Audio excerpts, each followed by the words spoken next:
MPL Madanapalle news కి స్వాగతం. దేశ సమగ్రత సార్వభౌమత్వాన్ని కాపాడుతూ ఎన్నికల అధికారి ఎదుట ప్రమాణం చేసిన నిసార్ అహ్మద్ ఎలాంటి హడావిడి లేకుండా చాలా సింపుల్ గా నామినేషన్ దాఖలు చేసిన వైకాపా అభ్యర్థి నిసార్ అహ్మద్ మదనపల్లె వైసీపీ ఎమ్మెల్యే అభ్యర్థిగా నామినేషన్ సమర్పించిన నిసార్ అహ్మద్ ఈ సందర్భంగా ఎన్నికల నియమావళి ప్రకారం ప్రమాణం చేశారు. ప్రమాణం చేసిన సమయంలో AP MDC chairperson Shamim Aslam Nisar Ahmed తో పాటు ఉన్నారు. మదనపల్లె వైసీపీ ఎమ్మెల్యే అభ్యర్థి నిసార్ అహ్మద్ తన నామినేషన్ సోమవారం స్థానిక సబ్ కలెక్టర్ కార్యాలయంలో రిటర్నింగ్ అధికారికి సమర్పించారు. అంతకు ముందు సర్వమత ప్రార్థనలు నిర్వహించారు. ప్రసన్న వెంకటేశ్వర స్వామి ఆలయంలో నిసార్ అహ్మద్ తస్లిం దంపతులు పూజలు నిర్వహించారు. సిఎస్ఐ చర్చిలో చర్చ్ పాస్టర్ ఆశీస్సులు తీసుకున్నారు. నిసార్ అహ్మద్ తస్లిం దంపతులు దర్గాలో ప్రార్థనలు నిర్వహించి మత పెద్దల ఆశీస్సులు తీసుకున్నారు.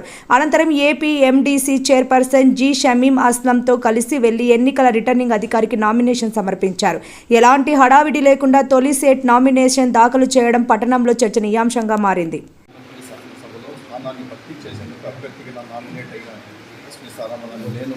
శాసనం ద్వారా స్థాపించిన భారత రాజ్యాంగం పట్ల వాస్తవమైన నమ్మకాన్ని విశ్వాసాన్ని కలిగి ఉంటానని, భారతదేశపు సార్వభౌమత్వాన్ని సమైక్యతను కాపాడుతానని దేవుని ఎదుట ప్రమాణం చేస్తున్నాను. సర్వనిష్ట పూర్వకంగా ప్రత్యేకం చేస్తున్నాను.